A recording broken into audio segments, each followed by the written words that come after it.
Worship, of course, is about our encounter with God and our encounter with each other in the presence of God. So whatever we do is under that framework. It's not just saying, oh, you have a wonderful song, let's go with that.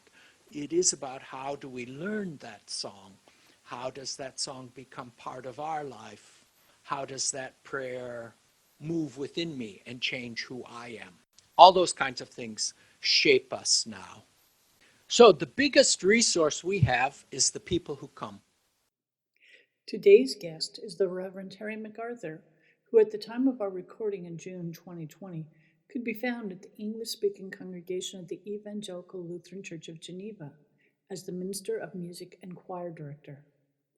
Terry is an ordained minister in the United Methodist Church and served congregations for 7 years in Michigan and the United States. Eventually, he was appointed as a worship consultant for the World Council of Churches in Geneva, connecting Terry to creating liturgy and music that welcomes all people and traditions to a common worship of God.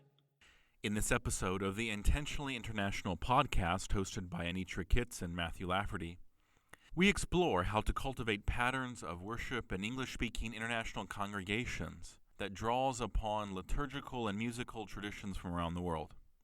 Terry has a compelling story to share about how congregations can sing and pray not just for the world, but as he says, with the world.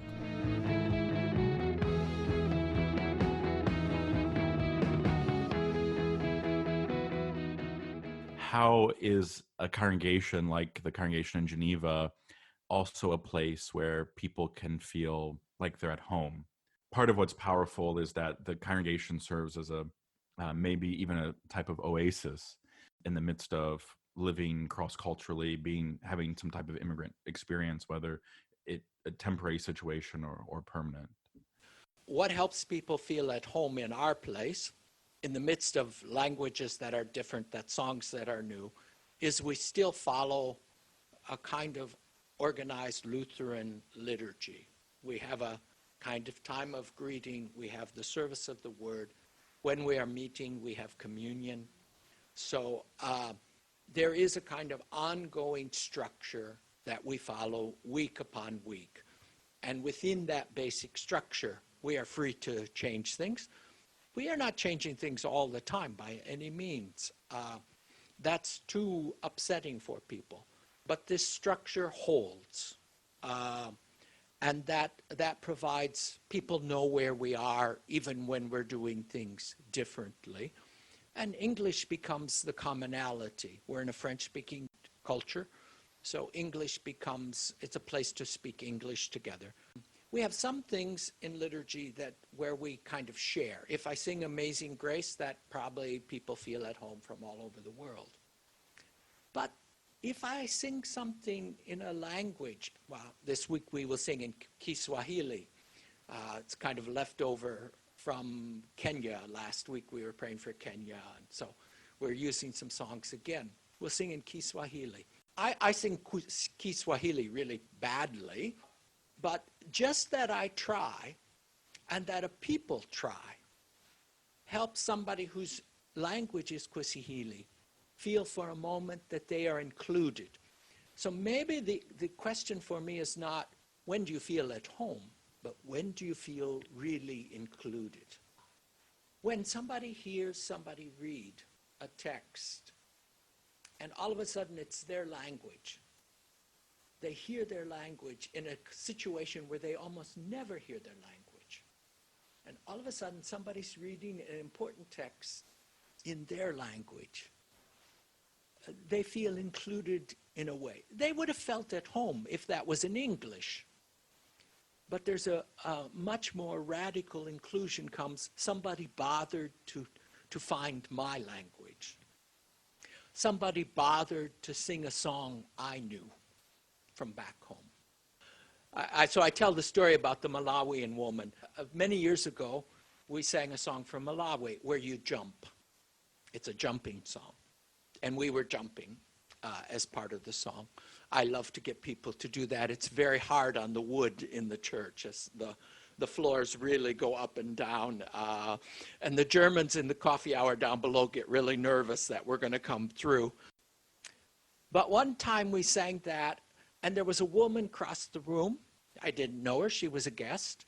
And she just started to jump, and she really jumped. And then I knew, and sure enough, she was from Malawi. And she never dreamed that she would come to Geneva and we would sing a song that she knew in her language. And she jumped. It was a great gift to us. We'd never seen people jump like that before. I mean, there was a wonderful joy in that. She was just sparkling in our midst. Just to pull this out a little bit more, I was at a conference a few years ago where a woman from Italy was working with Methodist and Wesleyan congregations who were doing a lot of intake of refugees out of Methodist congregations in Africa. And she talked a little bit about the traditional power structures that, wealthier white congregations are handing out the blankets and the food boxes, and it becomes a hierarchical relationship. And it's about what does the established congregation have to offer the incoming needy group. And she said that things really turned around for her when they started checking in with that assumption that says, wait, God sent you to us. What are you bringing that we need to be paying attention to? And that sounds a lot like what you're already working on, but how do you react when you hear that? Well, I think that's right. That the folk out there are not consumers taking in what we offer them. They are the biggest source of gifts for worship that we have. Those folk are the blessing that God gives us. Some of them we feel are more blessing than others, but nevertheless, they are the folk God has given us. And part of our goal is to learn what gifts are there and to use those gifts and to lift those gifts up. Now, that's totally countercultural to our society, which says we need to make stars out of everybody. It's not about lifting those people up. It's me being the star. I think but I think in church, we go the other way. We see who's out there and find all the gifts we can find and try to find ways to lift them up so they too are vital parts leading our congregation. That includes children.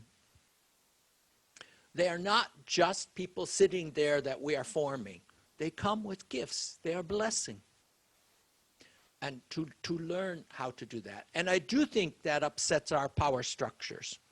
And I think that's right. When somebody from Africa teaches us a song, they are the teacher. I am the learner. So the power structure is reversed at that point. And we need to learn how to do that more and more in our world.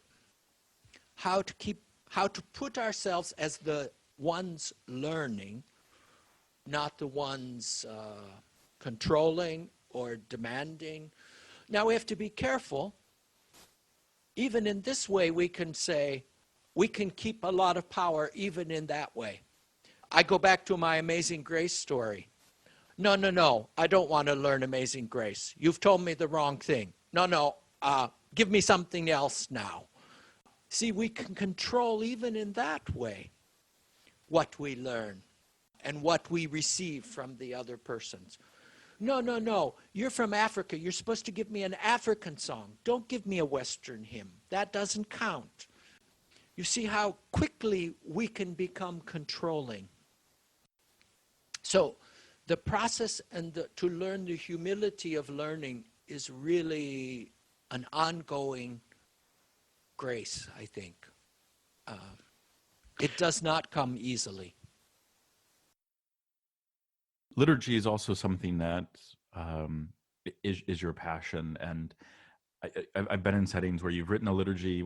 Here, when we invited you to do teaching here for our annual conference two years ago, it clearly is a gift of yours. How might, in terms of liturgy, how does that play into or is a part of this vision of traditions, using experiences, using material from other other places as part of worship. Or maybe it's not. Maybe I think that's. I'd be curious to hear how that gets worked in or isn't worked in, and why. Probably we don't do as much of it as I think we should. We are probably too much me writing, because I love to write, and not enough involving other people in that part of the shaping of the service. But we do have times, particularly during Advent Christmas and Lent Easter, where we work very hard with worship committee to use symbol, image, gesture, and quite often those come from people of other cultures. And we will develop a whole season around those, sometimes with greater or lesser success. I would say the failure rate of those things is quite high. So if you launch into this kind of liturgical experience, you need to be prepared for lots of moments when people say, I just didn't understand what that was about at all. I can even bring an example. Early on, we had a person from Indonesia. So she was really onto coconuts. So why don't we do coconuts for Advent? So we did. We did a whole Advent season using coconut as a central image. And she had all kinds of explanations, so we explained the coconut. I mean, it's even a symbol of fertility. It has kind of womb-like thing. The seed is in the middle. We passed a coconut around, and people prayed with the coconut from house to house. It was quite an extensive. It was quite an extensive working with the coconut. We had it there every week, etc. But what we learned was, every time we're explaining the coconut one more time. Here's the coconut. It has these gifts. The Asian people use every part of it. It's a fertility symbol. So we were constantly explaining the coconut. And of course, a symbol like this begins to work when people bring their own meanings to it. And when you no longer have to keep explaining, the meanings have gotten added in, and they become multiple and expressive for people with what they bring to the symbol, not what you say, this means that. As long as you need to keep explaining something, you realize it hasn't worked. It's when you can stop explaining and let the symbol work for people that you realize that something stronger has gone on with them. And so the coconut, we never did the coconut twice. One Advent of coconut, even though it brought another culture to us and asked us to think outside fir trees and Christmas tree ornaments. We never quite wanted to go back and say, let's do the coconut again. Now, if I were in the South Pacific, then I think I would rethink whether I wanted to do the coconut. I might do the coconut all the time, because then I don't need to explain anything. It's obvious, relatively obvious. So it doesn't always work. Most of the time, we are using multicultural music, following the prayer cycle. And most of the time, we are looking for images that are quite now rooted somewhat here, but rooted in our daily life. So those things help us more, I think. But sometimes surprising things. The last Advent, we did an insect hotel. We had Bethlehem B&B on the insect hotel.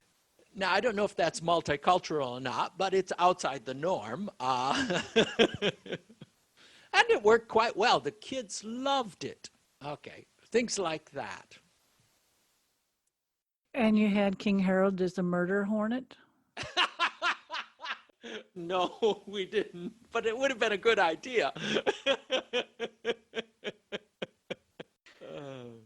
So what I'm hearing you saying is that to have the freedom to do this kind of work, you need to have the safety of failing, or you need a safe place for both the leadership and the congregation to fail And sometimes it's hard to find in a congregation. Yes, that's quite crucial. So that means it takes a long time. If one tries to decide this in 1 year, forget it. And also, I mean, you build up a kind of thing. If it fails this year, well, it'll be better next year. And if it's never like, well, we're going to be doing coconuts forever after, I'm getting out of here because I've had it with coconuts. No, next year we'll be on to something else. And so people then, if they have some moments where good things have happened, then they allow you the room to fail and knowing that another time is coming. But this takes a long time and it takes a lot of trust. So part of the process to get to that point is a lot of listening, a lot of exploring what is possible. One of the things I think is really important in congregations is to start with the idea, we're going to learn, folks, and how wonderful it is to learn.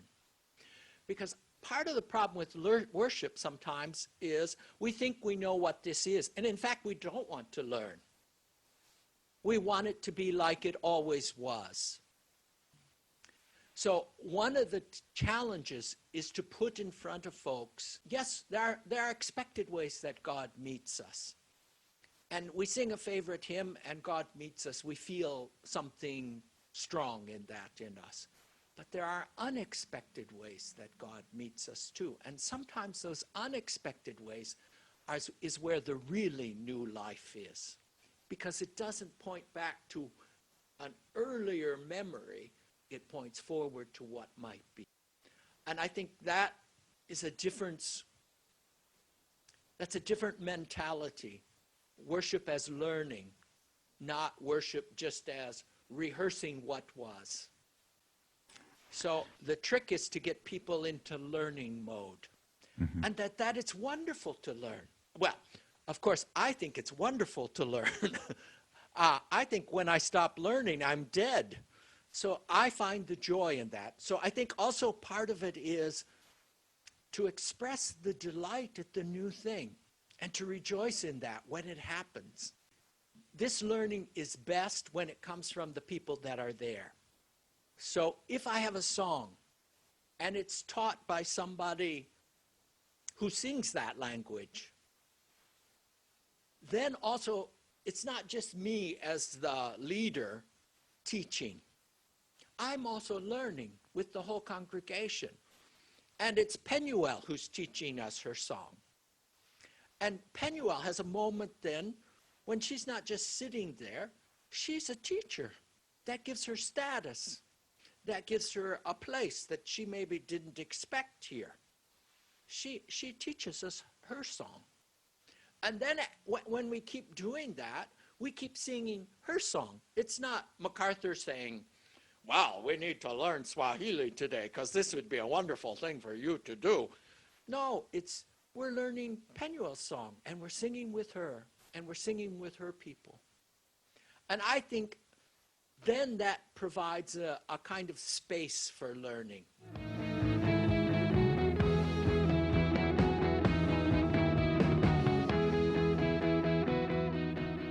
There's another episode with Terry in our two-part series on singing and praying with the world.